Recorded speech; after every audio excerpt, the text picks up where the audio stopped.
Fala pessoal, como estão? Tudo bem com vocês? Sejam bem-vindos à terceira aula do nosso mini curso Romantismo e Gnose, as influências do idealismo alemão no conservadorismo moderno. Nesta aula nós falaremos sobre a filosofia do pietismo, uma das correntes mais importantes para tratarmos aqui do romantismo e do idealismo alemão, seguindo aí o fio da meada que nós falamos da aula de número 2 sobre Jacob Boehme e a Kabbalah. Quando nós falamos de pietismo, é de suma importância associarmos Jacob Boehme, porque ele foi a maior influência para o pai do pietismo que nós estudaremos aqui nesta aula. Assim como também o pietismo teve outros representantes importantíssimos, talvez o principal dele também no ramo da filosofia, mais propriamente dita, foi Immanuel Kant, que teve uma influência pietista muito forte em sua filosofia. Muitos associam Kant ao relativismo moderno e também a sua influência na pós-modernidade, mas isto tem um grau de erro também. Kant era um criticista, ele tentou ali sintetizar a questão do ceticismo com o dogmatismo, criando uma corrente chamada criticista, com forte influência da gnose pietista. Forte influência. Afinal, Immanuel Kant também era um protestante e também teve muitos estudos voltados aí ao esoterismo, como não poderia ser diferente quando nós tratamos aqui da filosofia moderna. Então é sempre aquela máxima que eu carrego comigo: a modernidade não é nada moderna. Então nesta aula, como dito, seguindo o fio da meada aí do que nós dissemos nas duas últimas aulas, Jacob Boehme teve assim a principal influência no pietismo, tá? Que surge de uma corrente luterana, de uma corrente mística do luteranismo, que até atentou-se contra o luteranismo oficial, advindo aí de Martinho Lutero, tá certo? E teve uma influência maior dos anabatistas, que eram também místicos a seu modo, e até mesmo formaram comunidades que muitos historiadores e analistas da história da filosofia dizem que assim, foi o primeiro modelo comunista da história.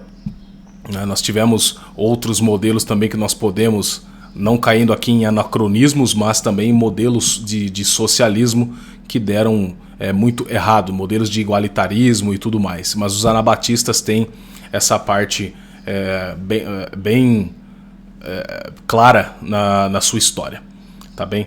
Então hoje nós falaremos aí sobre essa corrente e como que isto teve grande influência no romantismo alemão propriamente dito, e como nós veremos na próxima aula, na metafísica do idealismo alemão, com os autores mais importantes dessa corrente, como Fichte, Schelling, Hegel, Henri Bergson, entre outros. Então prepare-se, porque a próxima aula vai ser uma porrada bem grande. Nessa nós ainda estamos preparando aqui o terreno para comentarmos dos principais filósofos do idealismo alemão, mas antes é preciso sempre resgatar as influências dos próprios filósofos do idealismo alemão, que eles não tiraram isso do nada. Eles tiveram muitos e muitos precedentes esotéricos, ocultistas, místicos, alquímicos, astrológicos, herméticos, gnósticos e por aí vai, tá bem?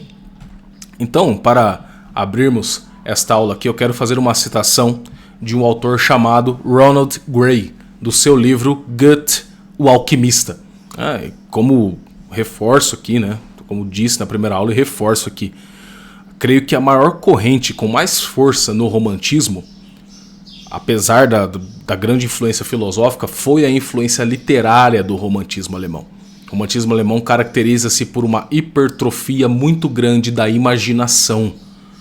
Não é? Há uma hipertrofia muito grande da imaginação, e hoje na pós-modernidade nós vemos isto também. Certo? Uma forma subjetivista, estritamente subjetivista, de o sujeito, enquanto sujeito, querer ser aquilo que ele imagina ser, porque a sua imaginação daquilo que ele imagina ser traz a ele uma espécie de retorno ou uma espécie de pureza, ou uma espécie de inocência da qual ele perdeu vivendo nesse mundo físico que só o engana, ou seja, o beabá gnóstico. Então é de suma importância estudarmos esses movimentos para entender até mesmo os quiprocós que nós estamos passando com a pós-modernidade. Então o Ronald Gray diz o seguinte no seu livro Goethe, o Alquimista. Há um aspecto religioso da alquimia que a tornou especialmente aceitável para certos membros do movimento pietista. Jacob Boehme, de quem o movimento pietista derivou muito de sua doutrina, faz largo uso da linguagem alquímica em seus escritos. E um de seus derradeiros e mais fantásticos seguidores, Gottfried Arnold, faz extensas citações de trabalhos alquímicos em sua volumosa História da Igreja e dos Hereges. É possível dizer, pois, que onde quer que o movimento pietista foi forte, como em Frankfurt, não é mera coincidência com a escola de Frankfurt e a influência do esoterismo romântico no neomarxismo, de forma alguma, havia igualmente também alguma crença na validade da alquimia, tá certo? Entretanto, como dito, Jacob Boehme foi assim a maior influência, mas o pai do pietismo, o fundador oficial do pietismo, foi um teólogo místico, gnóstico e luterano chamado Jacob Spener, que foi um alemão que viveu de 1635 até o comecinho do século XVIII, em 1705, quando faleceu. Teve forte influência de Jacob Boehme, e como nós dissemos no finalzinho da segunda aula, que foi a principal mensagem da segunda aula, é característica do romantismo e do idealismo alemão ser uma espécie de ecumenismo místico, de ecumenismo gnóstico. A ideia de que, como também citei aqui Leonardo Boff, Karl Rahner com a Nouvelle Théologie, o esvaziamento do que eles chamam de igreja do poder, ou seja, a igreja dos dogmas, a igreja da teologia moral, a igreja da doutrina, porque eles consideram isso como fruto da razão, e sendo um fruto da razão é algo que engana as pessoas, que aliena as pessoas e as impede de ter contato direto com a divindade através daquela partícula, daquela centelha, como dizia Mestre Eckhart, que está aprisionada no espírito. Portanto, as apreensões racionais, né, que as pessoas tentam fazer porque estão aprisionadas ainda à razão, serve apenas para aliená-las, para enganá-las ainda mais. Ou seja, é um processo inverso do são realismo escolástico e cristão que nós tivemos em grande profusão com os grandes teólogos e doutores da igreja, alçados na sã filosofia e alçados pela revelação de nosso Senhor Jesus Cristo, da qual esses gnósticos naturalmente, né, negarão.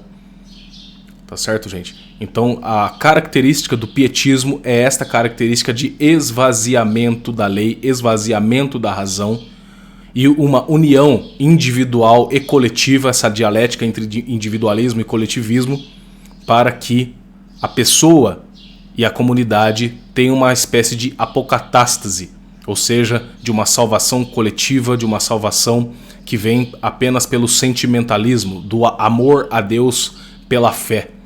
Mas é uma fé completamente sentimentalista, ou seja, um fideísmo mesmo, mas um fideísmo sintetizado com uma mística cabalista e uma mística gnóstica. Tá certo?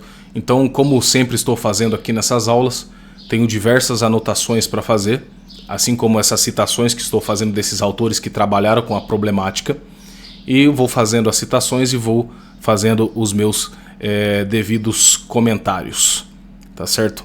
Então, desde os primórdios da Revolução Protestante, onde desembocou ali esse grande cisma, essa grande heresia que depois foi desmembrando em outras grandes seitas, outras grandes heresias, formaram-se duas correntes no movimento. Uma mística, que é esta, dos anabatistas, que depois terá influência desse esoterismo cabalista com Jacob Boehme e depois com Spener, a fundação do pietismo. E uma outra racionalista. O luteranismo oficial representava o racionalismo, enquanto os anabatistas e os milenaristas o misticismo gnóstico. Como disse também na segunda aula, a Cabalá, luriânica de Isaac Luria tem um grande apelo messiânico, um grande apelo messianista. que depois Jacob Boehme beberá dessa Kabbalah luriânica e estruturará a sua doutrina. Consideravam os místicos que uma igreja institucionalizada, visível, física, era apenas um mal necessário, conquanto a igreja mística representaria a verdadeira luz. E isto são ideias de Jacob Spener. Para o pietismo, o mundo era uma emanação da divindade. Isso nós entramos já no aspecto teológico metafísico. E o Espírito de Deus achava-se espalhado por todos os seres do universo. Esse já é o beabá que nós estamos tanto insistindo aqui. Esse imanentismo, ou seja, esse monismo espiritualizado, ou seja, que há partículas de Deus no mundo físico e a consumação milenarista também se daria no mundo físico sem qualquer salto para a devida transcendência, tal como nós aprendemos com a doutrina católica, levava o pietismo a ter um culto religioso da natureza, a buscar fundir-se no todo, é isso com T maiúsculo, no todo universal, e procurar estabelecer um contato com os outros homens, e mesmo com as coisas, por meio de uma simpatia universal, que é o que eu disse, a dialética entre individualismo, o sujeito enquanto sujeito, e o coletivismo, os sujeitos enquanto sujeitos, interpretando as sagradas escrituras, a mística cristã, ao seu bel prazer. Tá? O pietista vivia dialeticamente, sentindo Deus distante e ao mesmo tempo próximo. Deus escondido e Deus manifesto, e vendo o infinito imanente nas coisas finitas. Como todos os movimentos místicos gnósticos, o pietismo desprezava a matéria e o corpo, considerando-os como prisão do espírito. Isso tem muita similaridade com a heresia albigense, naturalmente, com a heresia cátara. Por quê? Porque todos advêm de uma mesma fonte esotérica, que é a Kabbalah, e as inúmeras interpretações da Kabbalah que foram mudando durante a história, como eu disse aqui para vocês, e essa principal influência, repito, é de Isaac Luria. O homem deveria buscar a Deus no íntimo do seu coração, porque seguindo a heresia modernista, o modernismo já pululando naquela época, depois, não à toa, foi combatido, né, e condenado por São Pio X na Pachende, entre outros papas pré-conciliares, defende que Deus nos manifesta a nós na imanência e nós temos contato direto com a divindade, não necessitando, portanto, dos intermediários, como eles dizem, como os próprios protestantes dizem. Nós não necessitamos da igreja, nós não necessitamos do papado, nós não necessitamos do clero, nós não necessitamos que sacerdotes ministrem os sacramentos, porque nós temos um acesso direto a Deus pela fé, pela gnoses da palavra. Ou seja, há uma certa idolatria da Bíblia neste sentido, porque elimina os intermediários, as pontes racionais que nós temos de fazer para alcançar aquele que é o ser subsistente por si. Não é isso? Deus falaria a cada pessoa por meio de seus sentimentos. A razão e a vontade deveriam ser combatidas, pois seriam causas de individualização e empecilhos, portanto, a fusão do todo. Era preciso reentrar em si mesmo, e para isto era necessário combater as qualidades pessoais egoísticas, resistir às imagens ilusórias dos sentidos, fruto da multiplicidade ilusória da vida real concreta. Vejo que esse trecho é importante, né, para entendermos aqui, até mesmo, como dito, aqueles conservadores que defendem estritamente o laicismo estatal, que defendem que nenhuma religião deve balizar o poder temporal. Por quê? Porque ser conservador é conservar os costumes, sentimentos, hábitos de uma determinada geração que conseguiu mostrar naquele momento mais pureza, não é isso? Mais inocência, mais valores que devem ser conservados, e a próxima geração deve aprender isso com a geração passada, e isso ir caminhando durante o tempo, e a geração vai tendo sentimentos, certo? Sentimentos que devem ser conservados, valores que devem ser conservados de maneira apenas contingente, porque isso representa um ensinamento que vai passando de geração para geração no processo histórico.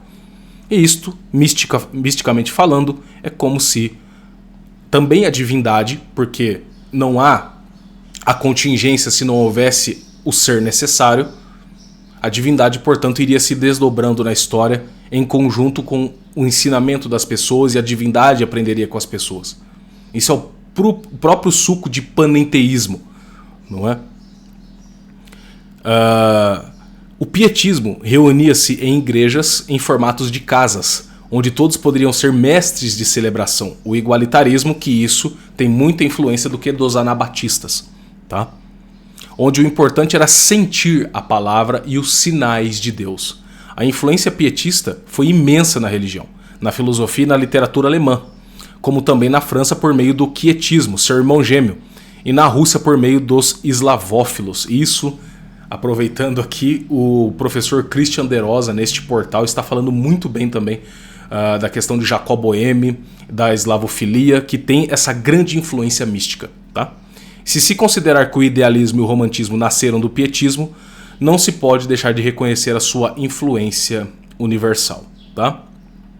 A natureza filosófica do pietismo e do romantismo estão ligados a Jacob Boehme e aos idealistas alemães que adotaram a linguagem e ideais dos místicos. E aí nós temos Hegel, Fichte, Schelling, Johann Bengel e Friedrich Wattinger. Teólogos pietistas também fizeram a ligação entre Boehme e o romantismo alemão. Tá certo? E aqui, né, um dos autores importantíssimos, além do pai do pietismo, que é o Spener, nós temos o Johann Bengel. Tá? Então, para Bengel, o Apocalipse daria a chave para se compreender a história, assim como seria também a revelação da própria natureza de Deus.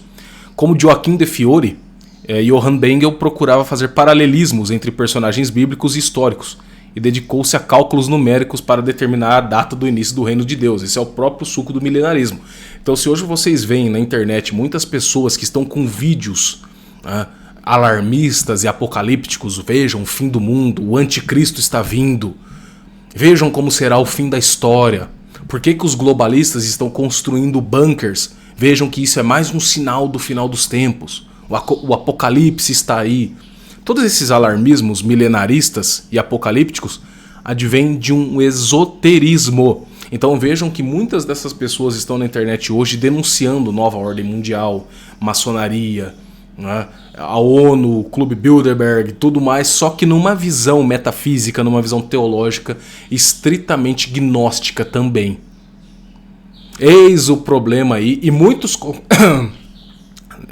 muitos conservadores estão aí consumindo esses conteúdos. Muitos ditos conservadores protestantes, americanistas, sionistas e tudo mais, estão consumindo esse tipo de conteúdo, estão se judaizando ainda mais e dizendo-se cristãos.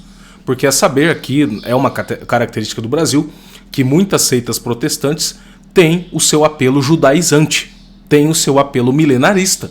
E não poderia ser diferente, tendo em vista toda essa estrutura que eu estou mostrando aqui para vocês. Tá?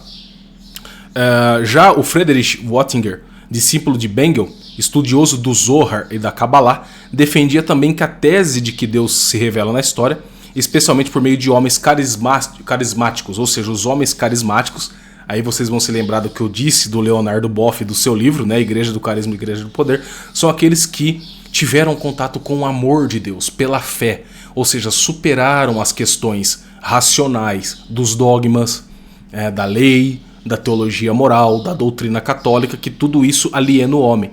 Então eles tiveram contato direto com o amor de Deus pela fé, pelo fideísmo subjetivista e sentimentalista.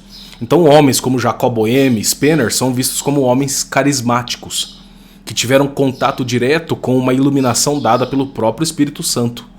Né? No processo final da história, Deus seria em cada homem o alfa e o ômega. Haveria então uma grande efusão do Espírito Santo e se realizaria o reino do amor. Ou seja, nós teríamos um retorno, uma espécie de idade de ouro, né? Que essas correntes sempre estão ligadas ao orientalismo. Então a idade de ouro seria a idade em que o homem seria como que um homem puro, um homem inocente, né? O homem andrógeno, o Adam Kadmon. E depois disso, pelo amor à matéria, foi se exoterizando na linguagem perennialista. Então da idade de ouro vieram outras idades, a idade de prata, a idade de ferro, e agora, como eles acreditam, como o próprio René Guénon diz no seu livro A Crise do Mundo Moderno, nós estamos na idade da destruição, Kali Yuga, há pelo menos 6.000 anos. Então René Guénon acredita que toda a nossa civilização, toda ela, desde até mesmo o advento da revelação do nosso Senhor Jesus Cristo, já estávamos na Kali Yuga. Tá entendendo? Nós já estamos nos sinais dos fins dos tempos. Uma coisa assim muito apocalíptica.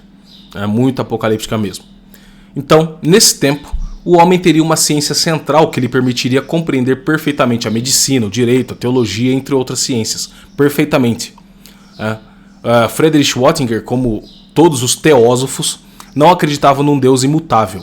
Como a Kabbalah, ele distinguia divindade e Deus, como nós falamos na aula passada, e não aceitava as processões divinas no sentido da Santíssima Trindade. O Espírito Santo é aquele que há de vir, o amor. Reuniria não o Pai e o Filho, mas também Deus com o universo e com todos os homens, o monismo espiritualizado. Assim como os cabalistas e mais tarde os idealistas, Wattinger considerava que todo espírito sem corpo, ou que não pudesse tê-lo, seria mau. O universo seria o corpo do qual Deus seria a alma. Os conceitos de espírito e matéria seriam correlatos. O espírito seria matéria sublimada. Estas ideias de que Deus seria a alma do mundo e de que haveria correspondência entre matéria e espírito são reencontradas entre os românticos. Segundo elas, a criação teria permitido que a divindade se refletisse na natureza, e sendo senhora dela se tornasse Deus, e querendo bem a ela se tornasse amor. É isto que explica o culto que os românticos tinham pela natureza. Ou seja, nós temos as melhores representações do romantismo na questão da natureza nas artes e na literatura. Esse sentimentalismo enorme pelo universo, pela ordem cósmica, pela união da ordem cósmica com o sujeito enquanto sujeito. Porque a ordem cósmica só faz sentido enquanto o espírito do sujeito está elevado, está cheio de amor, está cheio de fé. Então exclui-se toda a realidade extramental. Do mundo real nós nada conhecemos de substancial.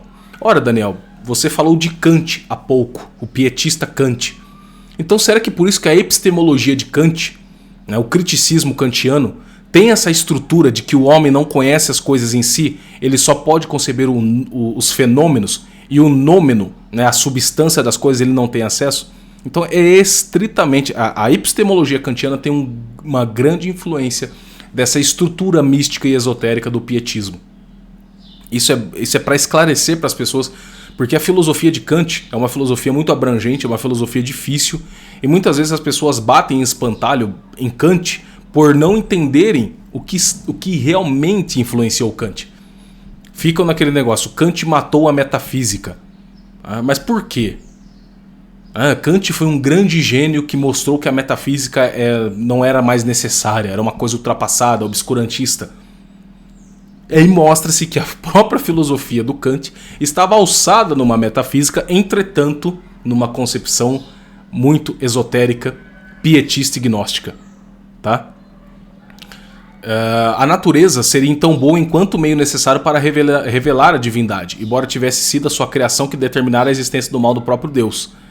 O reino de Deus viria sanar esse mal, redimindo a natureza e o homem, ou seja, um processo intracósmico. E aqui nós temos presente nessa concepção do pietismo sempre a dialética entre bem e mal como desdobramentos da própria essência divina. O milenarismo de Friedrich Wattinger chega até a defender a apocatástase, isto é, a redenção do próprio demônio, para tornar real a frase com sentido panenteísta, que Deus seja tudo em todos. Ou seja, então nós temos nessa concepção ecumenista, que está presente nos diálogos interreligiosos, hoje em dia e tudo mais, infelizmente também influenciando o nosso clero moderno, nós temos essa influência muito grande, ou seja, do ecumenismo seria possível alcançar a salvação de todos, dos cristãos e dos não cristãos, porque todos seriam como que partes integrantes da divindade. Isso seria inevitável no fim da história. É por isso que nós temos correntes aceleracionistas e nós temos correntes que são mais conservadoras. Os aceleracionistas são aqueles que querem destruir o estado atual do mundo, querem superar a idade de Kali Yuga para retornar à idade de ouro, de uma maneira revolucionária, abrupta, através de guerras, de agendas de redução populacional, de agendas eugenistas. O fundo de tudo isso está nesse esoterismo, gente. Está nesse ocultismo. Tá certo? E alguns que defendem que isto é para poucos. Que não é para muitos, que poucos poderiam acessar isso, mas esses poucos que poderiam acessar, uma certa elite que poderia acessar isso, poderia, portanto, dirigir esse dirigismo de todo o globo terrestre. Então há no fundo da nova ordem mundial, do globalismo, esse esoterismo, esse ocultismo, tá? Desse dirigismo de pessoas iluminadas que iriam, portanto, levar as outras pessoas à desalienação, no sentido marxista da coisa. Tá? E é preciso também, né, dizer aqui que a concepção gnóstica esotérica tem uma concepção também muito destrutiva das relações humanas. Ou seja, se nós do mundo nada conhecemos de substancial, as relações entre as pessoas também se dá por essa nostalgia sentimentalista. Se dá por essa coisa reativa, sentimental, negativa, formando essa dialética. Então muitas vezes, como nós temos nas místicas teosóficas, como aparece na New Age, nós temos a magia sexualis, ou seja, a mística sexual, de que também por união entre o homem e uma mulher, formando, portanto, uma relação andrógena, misticamente falando, as relações sexuais seriam como que uma espécie de coisa iniciática, ou de prática ocultista, de prática iniciática. Então, pelas relações sexuais entre um homem e uma mulher, e pelos sentimentos que decorrem dessas relações, nós teríamos, por exemplo, aquilo que nós achamos do próprio romantismo. Ou seja, não temos mais a concepção do amor como uma questão de sacrifício, uma questão de penitência, de carregar a sua cruz. Nada disso. Nós temos o amor como uma espécie do amor cortês. O que é o amor cortês? É um amor nostálgico, é um amor sentimentalista, é um amor brutalista. É uma coisa realmente que leva as pessoas até assim as últimas consequências para que esse sentimento fique vivo na alma, porque esse sentimento ficando vivo na alma é como se as pessoas estivessem, através da magia sexual, reencontrando a divindade dentro de si mesmas. Então as relações sexuais não seriam um encontro de duas almas reais, tá? Mas seria um encontro de duas subjetividades indiferentes que estão cada uma em busca de acessar esse conteúdo divino dentro de si mesmas. Então seria, psicologicamente falando, um encontro de dois egoísmos, de dois subjetivismos. Tá? Então nós temos na Kabbalah, tá? No pietismo e no romantismo, a questão da mística sexual que decorre-se dessa metafísica. Tá? Então tenho aqui uma anotação que é interessante. Tá? Franz Baader, né, que é um autor romântico e também com influência pietista, diz: o amor, entendido no sentido de atração de um sexo pelo outro, tem por fim último reconstituir a humanidade celeste, a humanidade integral, isto é, a androgenidade primitiva, como dito. O amor deve destruir a humanidade inferior, o homem velho, a fim de gerar ou de regenerar o homem paradisíaco. A cruz de amor é representada pelo caráter masculino e feminino, pelo sexo propriamente dito, que é sinônimo de abstração e não de unidade, e que, enquanto tal, é egoísta e inteiramente diferente do amor. Então Franz Baader, que é isso que eu expliquei aqui, né, ele reforça essa questão que eu falei. Então nós não temos mais o encontro de duas almas com a finalidade de gerar vida e o bem que a vida é. Não, eles não encaram assim, eles encaram como dois egoísmos em busca de uma união com a divindade, a diluição do eu, a diluição da individualidade. Tá certo? Para que isso tenha um desdobramento na divindade e a divindade um desdobramento no sujeito. Tá? Carregar esta cruz de amor, tal é, aqui embaixo, o destino do homem e da mulher. Lutar contra o estado de divisão, tendo em vista preparar a restauração da androgenidade primitiva, tal é a missão que lhes incumbe. Então isso é característica do pietismo e do romantismo, essas relações desta maneira. Nossa, isso parece muito com o que nós teremos depois na escola desconstrucionista de Jacques Derrida, nós teremos também no estruturalismo, no neomarxismo, nós teremos isso com os relativistas, Nós teremos isso com a escola de Frankfurt, com Michel Foucault, né? Sim, é daí que vem. Não à toa que o próprio Freud estruturou toda a sua psicanálise com uma grande influência da Kabbalah.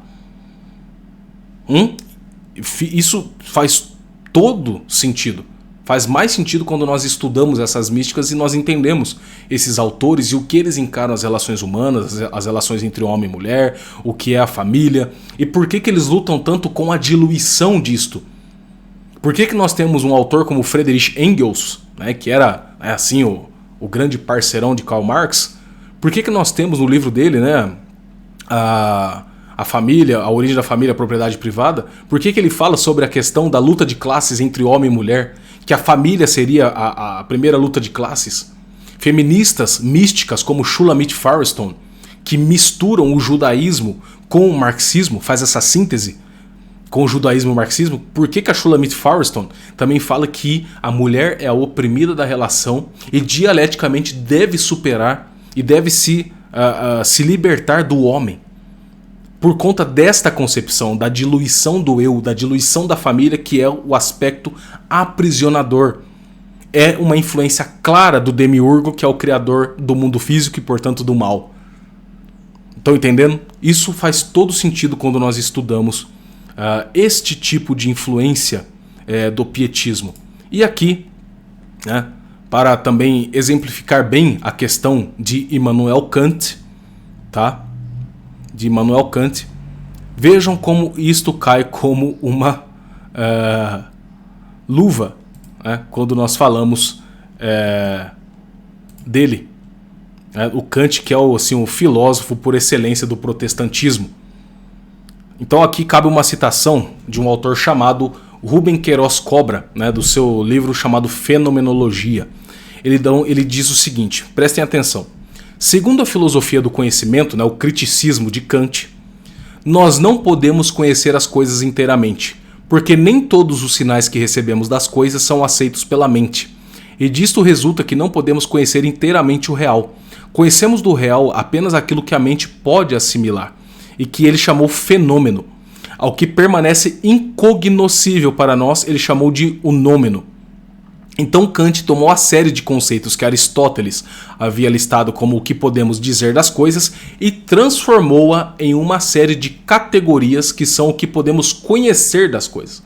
Então, para Kant, o dado empírico tem validade, porém nunca validade absoluta ou apodítica.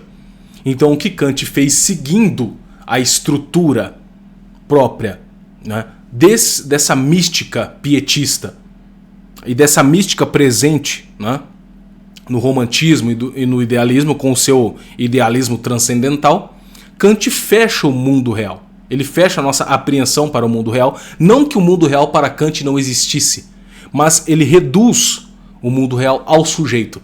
E as categorias do sujeito enquanto sujeito cognoscente, nunca das coisas enquanto cognoscíveis. Então Kant está pensando na estrutura do sujeito enquanto sujeito. E ele foca muito na questão dos fenômenos, ou seja, dos acidentes, porque nós não alcançamos, através da nossa inteligência, o nômeno. Nós não podemos fazer a abstração das coisas, né? E nós não podemos, portanto, alcançar o conceito das coisas tais como elas são. O que nós apreendemos são apenas os fenômenos, ou seja, os acidentes. Por quê? Porque o sujeito está preso nesse mundo físico, e desse mundo físico ele só concebe aparências. E o processo de se conhecer as coisas em si mesmas, o conceito se dá por uma intuição, não é pelo processo de abstração racional. Então assim, a epistemologia, principalmente a epistemologia de Kant, cai como uma luva na questão do pietismo e da Kabbalah. Tá? E aqui o autor Frederick Copleston, que é um autor que eu cito muito para os meus inscritos, na sua História da Filosofia ele diz o seguinte: metafísica como ciência é, entretanto, impossível, né, para Kant. Isso significa que metafísica especulativa é suposta ser uma ciência concernente a objetos correspondentes às ideias transcendentais de pura razão. Mas tais objetos não existem, logo não pode existir ciência deles. Ou seja, Kant era um antimetafísico no sentido aristotélico tomista, no sentido escolástico. da coisa, tá? Então vejam a importância, né, de se pensar isso. A outra autora também muito famosa na história da filosofia, que é a Hannah Arendt, no seu livro A Condição Humana, ela diz o seguinte: se o ser e a aparência estão sempre definitivamente separados, e este, ou seja, a aparência, como observou Marx certa vez, é realmente o pressuposto básico de toda a ciência moderna, então nada resta que possa ser aceito de boa fé. Tudo deve ser posto em dúvida. Ou seja, nós estamos tratando aqui, né, da morte realmente do conhecimento enquanto conhecimento das coisas existentes. Não é isso? Então, ela também diz o seguinte: somente na eliminação das aparências pode haver esperança de atingir-se o verdadeiro conhecimento, né? Citando a problemática de Kant. Ou seja, é preciso de um esvaziamento da razão enquanto potência para se conhecer os inteligíveis. O que é o nosso intelecto? Qual que é a definição de intelecto? A definição de intelecto é a seguinte: o intelecto é potência para os inteligíveis em ato. Então o intelecto se atualiza pelos inteligíveis que estão extramentalmente, que existem substancialmente na realidade. O que acontece com a epistemologia criticista de Kant, ele põe uma barreira nisso, que ele chamará de juízos sintéticos a priori. Não é isso? Que ele chamará de juízos sintéticos a priori. O que são os juízos sintéticos a priori? Então seriam aqueles nos quais a razão atribui ao sujeito da frase um predicado estranho a ele, mas predicado que, além da intuição sensível, reveste o predicado de um caráter necessário e universal, mas independente de uma experiência. Por exemplo, quando se diz que todo ser contingente tem uma causa, na ideia de ser contingente não está incluída a noção de causa, mas isso deveria ser deduzido da realidade sensível, experimental. Entretanto, nenhuma experiência sensível poderia nos dar a noção de necessidade de causa para um ser contingente. Kant conclui, então, que a noção de causa provém de uma condição a priori, existente no espírito humano. Esses juízos a priori seriam necessários e universais, existentes em todos os homens, e seriam eles que permitiriam o progresso científico. Então é daí que nasce a concepção, né, de que o que interessa é o modo em que o sujeito conhece enquanto conhece. Porque não poderíamos mais abstrair das coisas extramentais através da experiência sensível e abstrair. Daniel, seria então aquele negócio que você falou que na concepção romântica e na concepção esotérica seria aquele negócio das ideias inatas que já existem no sujeito que você falou? Exatamente isso. Exatamente isso. Então Kant faz então a verdade depender de algo existente no espírito humano, as formas a priori. Desse modo, Kant deslocou definitivamente o conhecimento para o interior do homem, enquanto na escolástica o conhecimento se fundamentava a partir da realidade do ato de ser das coisas. No kantismo, o conhecimento provém do interior do homem. Por isso, Kant insiste que sua filosofia fez uma inversão copernicana. Com Kant, a verdade passa a depender não mais do ser real, mas do pensamento. A ontologia se transmuta em criteriologia. Ele não leva em conta a realidade subsistente do objeto conhecido. A verdade de um sistema passa então a depender de sua coerência interna, e não mais da realidade objetiva. Então, o Kant distingue na realidade exterior ao homem o objeto real, o nômeno, a coisa em si inatingível pela razão. A aparência, o fenômeno do qual nós temos um juízo, que são os juízos sintéticos. Então vejam que a estrutura kantiana ela é estritamente pietista. Cai como uma luva, não é verdade? E Kant é um dos exemplos que eu quis citar aqui para demonstrar que assim, a influência de Kant ela não é meramente relativista. Ela não é meramente também uma fuga da realidade per se. O que Kant faz é mutilar a realidade. Que ele pega essa mística, sintetiza no seu criticismo, que é uma crítica ao dogmatismo, ou seja, a confiança no conhecimento humano, e no ceticismo, que é a completa dúvida do conhecimento humano. Porque Kant ele rivaliza com muitas dos absurdos quiméricos do David Hume. Inclusive, David Hume, que nós falaremos na quinta aula, né? Ele é assim, um dos grandes responsáveis do pensamento conservador, principalmente com seu empirismo político. Mas o que Hume faz com assim, a negação da causa eficiente, do sistema de causalidade do ser, é um dos maiores absurdos metafísicos da história. E o Kant, né, critica isso. E Hegel vai e critica Kant. Que Hegel fala o seguinte: olha, como é possível conhecimento sem a experiência? Primeiro nós temos, né, a experiência, e depois nós temos a crítica do conhecimento. Nós não podemos criticar o conhecimento se nós não temos o conhecimento. Como nós vamos criticá-lo? Então Kant inicia da crítica, já infundindo ali os juízos a priori. E como nós podemos fazer isso? Então Hegel critica Kant nesse sentido. Então existe também, não é uma coisa una, tá? Como eu dito, não é uma coisa una, é uma hidra com várias cabeças. Então os idealistas alemães, eles se criticam entre si, eles discordam entre si, o que é uma coisa normal.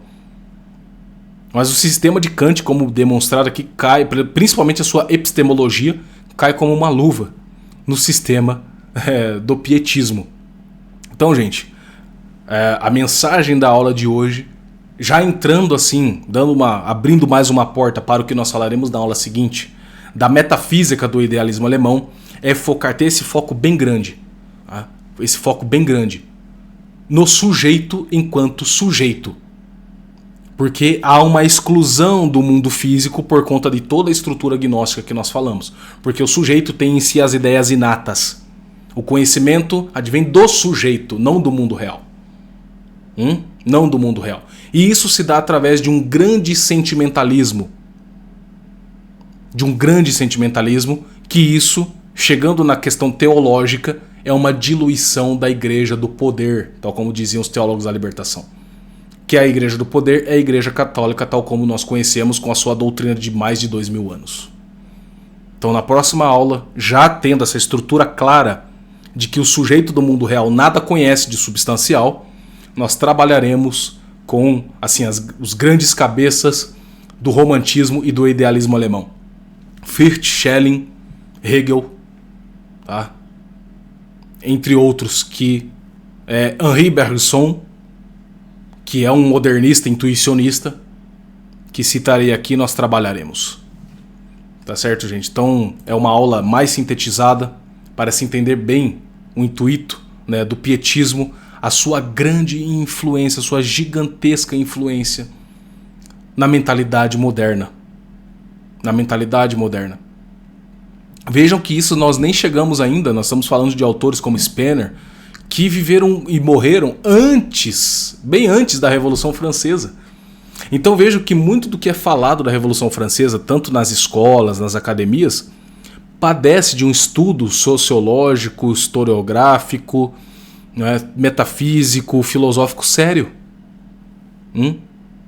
Padece de tudo isso, porque todas essas influências esotéricas estão presentes no que foi feito na Revolução Francesa.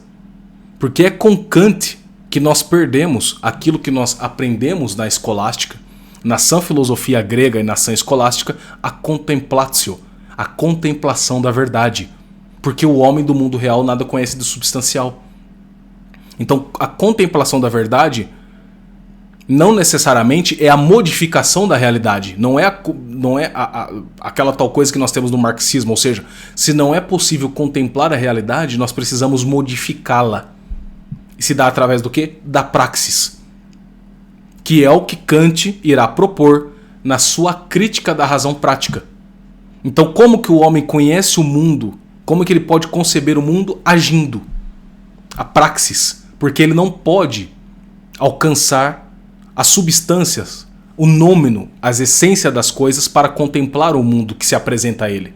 É preciso modificar o mundo. Então é preciso agir. É isso que está nas críticas de Kant.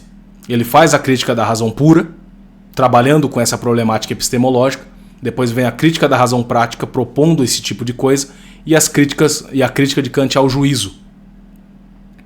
Então culmina tudo na praxis. E isso vai ter grande influência no século XIX, principalmente com o advento das proposições marxistas. Kant é o grande responsável por isto. E o que vão também fazer com a filosofia do Kant.